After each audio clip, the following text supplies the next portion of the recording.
Alright, magandang hapon po sa inyong lahat mga kababayan. Batang Maynila to, it's mabilisan lang. Ito pong si Robin Padilla mga kababayan. Papakita ko sa inyo. Okay. So si Robin Padilla po ay grabe, binanatan po ni Ronald Llamas. So dahil po kasi di ba, sabi ni Robin Padilla, ang papel daw ng minority ay to oppose. Hindi lamang sa impeachment, kundi sa lahat ng bagay dito, ang trabaho namin ay i-oppose.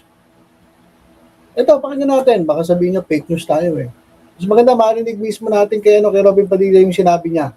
Pagkatapos, babasahin natin yung reaksyon ni Ronald Llamas. Grabe, mga kababayan, talagang hindi matanggap ni Ronald Llamas yung pinagsasabi na ito ni Robin Padilla. So, pakinggan muna natin. Itong si Robin Padilla. Diba? Kung gusto niya talaga ng... Kasi nagdesisyon na yung Supreme Court yan, di ba? Na sinasabi, tama naman yung ginawa ni SP Cheese. So siguro, desisyon kasi ni SP Cheese yun. Ngayon, kung ano man ang desisyon ni SP Soto, tama din siguro yun. So hindi po kayo mag-o-oppose kung sakaling... Wala akong... Hindi yun ng... Napakaliit na bagay nun para i-oppose. No opposition coming from the minority if ever umakyat ang impeachment dito. Napag-usapan niyo yan, sir, sa minority. Wala mag-o-oppose?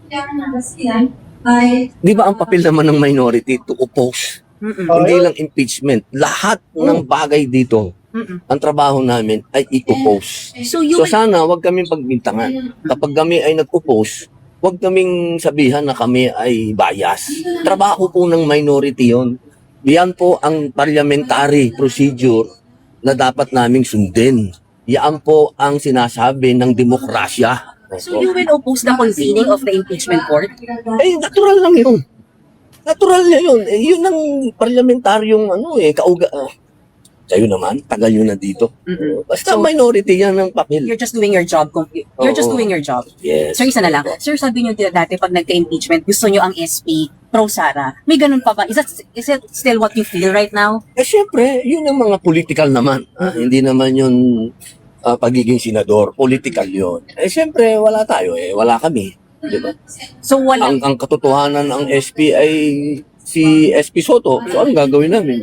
Walang usapan ng coup? Walang usapan ni Kuku siya? Hindi man ako sumasali sa coup. Bata-bata ko pa.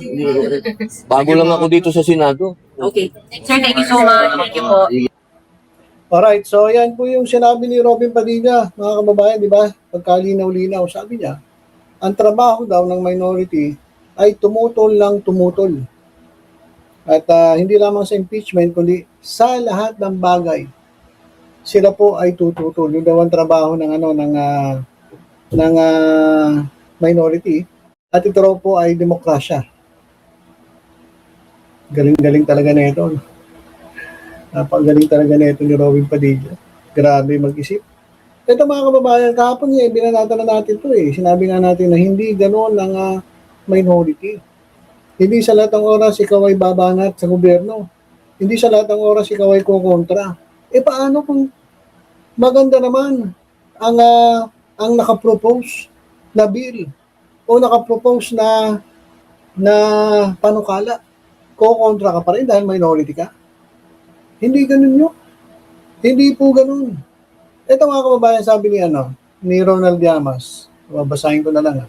Sabi niya, ang laki ng budget ng opisina, okay? Ang laki ng budget ng opisina, daming staff, may unlimited internet, pati internet, nasilip tuloy. Ginagalit po si Ronald Llamas Oh. Hindi lang po Ronald Llamas Sir Ronald, hindi lamang po may unlimited internet.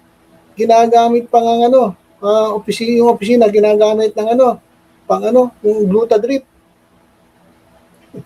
Diba? Tatandaan niyo po yung Glutadrip. At doon pa nagti-TikTok sa opisina, di ba? May unlimited internet. At syempre, kuryente, lahat, tubig, pati mineral water yan Sagot ng gobyerno yan, sagot ng pera ng taong bayan yan. So, ang laki ng budget ng opisina. Ang daming staff, may unlimited internet, pwede pa magpag-Glutadrip. Pero hindi magawang mag-aral ng pinaka-basic. Ayan ha. Ang papel ng minority, makinig ka. Mr. Robin Padilla, makinig ka po. Sir, ang papel ng minority sa legislature ay hindi lamang to oppose for opposition's sake. Kung tutol ka ng tutol, hindi ka opposition, hindi ka minority. Ang tawag sa'yo, obstructionist. Ibig ba sabihan, kapag may panukala ang majority na taasan ng budget ng education, automatic na tututulan nito ni Senator Robin? Oh. Ang trabaho ng minority ay maging fiscalizer o check and balance sa majority. Ay, sinabi ko. Diba? Ang galing ko. Diba sabi ko kahapon, ang trabaho ng minority is to check and balance. Kapag may mali nang ginagawa ang majority, kinakailangan merong fiscalizer. Para may referee ba? May referee. Merong check and balance. Pero hindi ito monopolyo ng minority. Kahit sa majority ay may mga fiscalizers gaya ni Senator Ping Lacson, Risa Ontiveros, Kiko Pangilinan at Bam Aquino. Kahit makinig ka, Mr. Robin Padilla, para alam mo. Sayang kasi, sayang ang budget, sayang ang internet, ang dami mong staff, at hindi kayo mag-aral, mag-research, mag-google ng pinaka-basic na trabaho ng minority.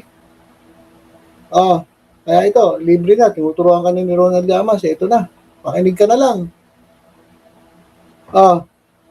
Ang malaking papel ng minority ay magsulong ng policy alternatives at vision lagpas sa simpleng pagtutol. Ayun yun, magsulong kayo ng alternatibo. Baka pwede naman, sabihin sa majority, ito kunyari may panukala yung majority, baka pwede naman ganito na lang gawin natin. Mukhang mas maganda to. Kasi baka mukhang napapaboran lang ang ilan doon sa inyong panukala. Baka pwede mas maganda to. Kahit sa majority, meron ding fiscalizer eh. Hindi naman ang majority oo lang ng oo. Tapos meron din naman sa minority na hindi lang ng hindi. Si Robin lang ang talagang lahat i-oppose. Kahit taasan ng budget ng edukasyon mo, anong gagawin mo? Oppose mo? Dahil ikaw ay minority? Anak ng teteng ka. Sayang talaga ang internet. Sayang ang budget. Hindi nyo ginagamit para mag-research at mag-aral. Madali lang naman malalaman ito ni Senator Robin kung aaralin niya talaga ang trabaho niya. Napagmana ka patuloy, napagdudahan ka patuloy na hindi ka nag-aaral eh. Hindi mo pinag-aaral yung trabaho mo eh.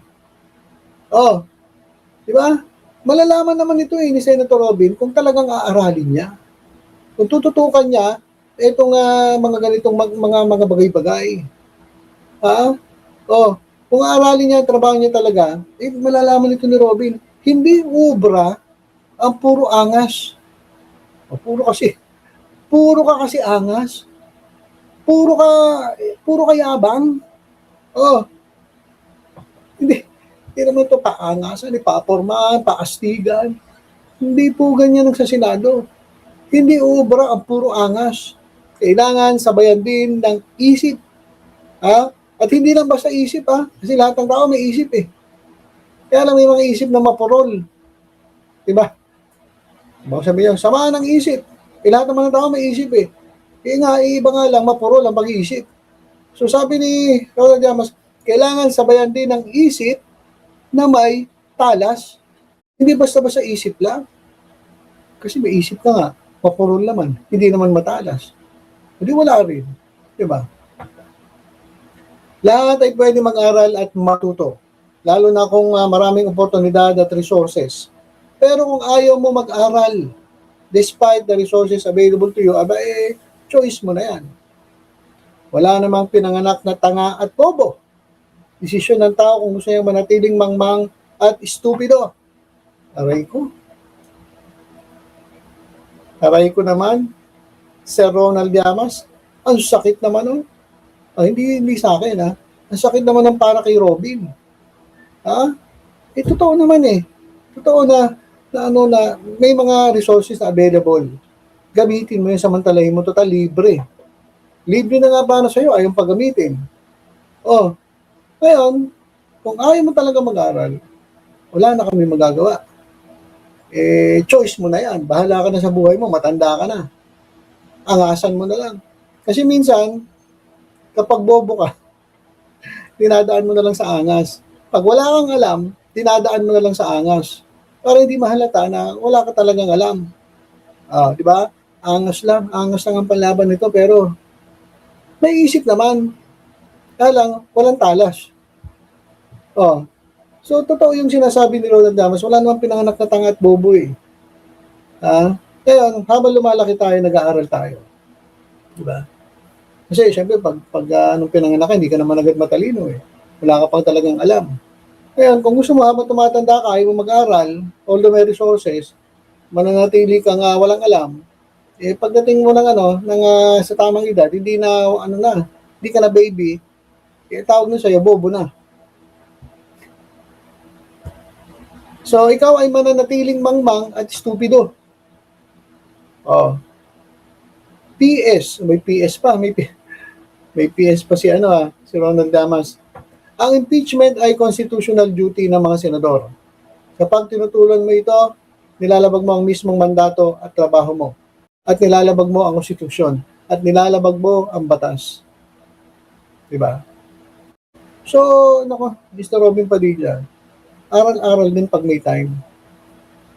Huwag puro angas, huwag puro forma, puro yabang. Aral-aral din. Isip-isip din. Ang lala. Ang lala. Wala talaga to. Okay, so yun lang po muna mga kababayan. Tutok-tutok lang po dito sa Batang Maynila to sa iba pang mga updates. Ingat po tayong lahat. God bless po.